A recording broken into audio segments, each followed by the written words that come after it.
Alright, Pistons fans, so in today's video, we have to talk about last night's game. Our G League team, the Motor City Cruise versus the Wisconsin Herd. We took the L 121-116. It was a good ball game though. A lot of things to talk about. Dervitas, Saben Lee, Luka Garza, just a lot to talk about. Now, before we get into all of that, please guys, make sure you like this video. I know it kind of sounds annoying when I say it over and over, but I have to say it because it's really important to growing this channel. This is the best way you can support me if you want to see me do well on YouTube. So please like this video. Today's like goal will be 90 likes on this video. Let's finally talk about this game, man. A lot of things we need to get to. So the first thing right off the bat that I noticed in this game is the difference between going up against the Cleveland Charge and going up against the Wisconsin Herd. The Cleveland Charge did not have many NBA caliber players on it at all, if I'm being quite honest with you guys. Most of those players on that team on Cleveland are G League guys. But tonight, going up against the Wisconsin Herd, they have multiple guys who are borderline NBA players or just guys who are going to spend a little bit of time down here, similar to Saben Lee, who will be called up in the future. So, you know, guys like Trey Waters, Wenyen Gabriel, Jalen, Sandro. I know Sandro didn't play, but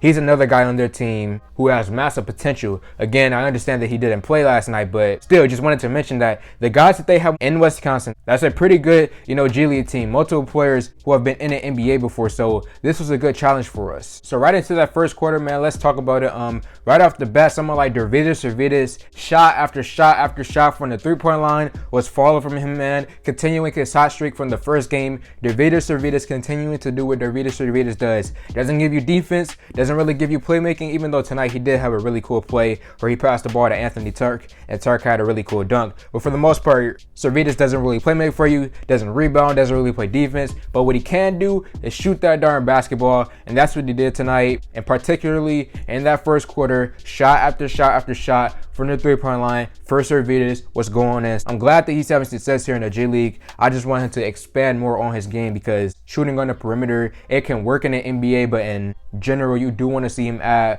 more to his bag. That was the first thing that I took note of. Dervitas continuing the hot streak from the perimeter from the three-point line. After that, Luka Garza in the first quarter, him and Dervitas were the main guys really scoring for us. He had a really cool dunk as well. I'm sure I will put that clip somewhere in the highlights. But I will say in the first quarter, he did struggle going up against Wenyen Gabriel, who is a guy who has been in the NBA before, as I mentioned earlier in this video.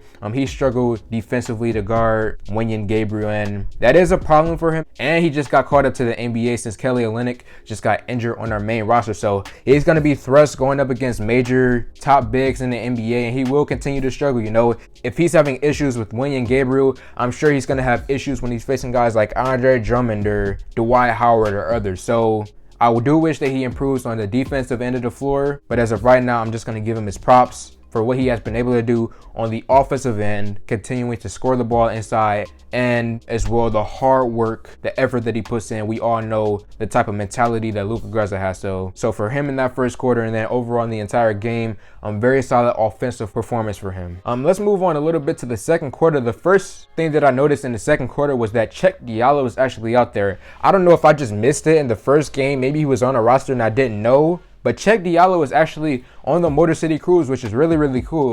Cheick Diallo, I've been following him for a very long time now, and he's a talented defensive player. Doesn't really have too much upside. I don't see him being on the Pistons main roster in the future, but to have him on our G League team to help our guys down there grow as a defensive player, I think it's cool, man. He reminds me actually of Palmer a little bit. Palmer, another player that we have on our G League team. You know, both of those guys are just defenders.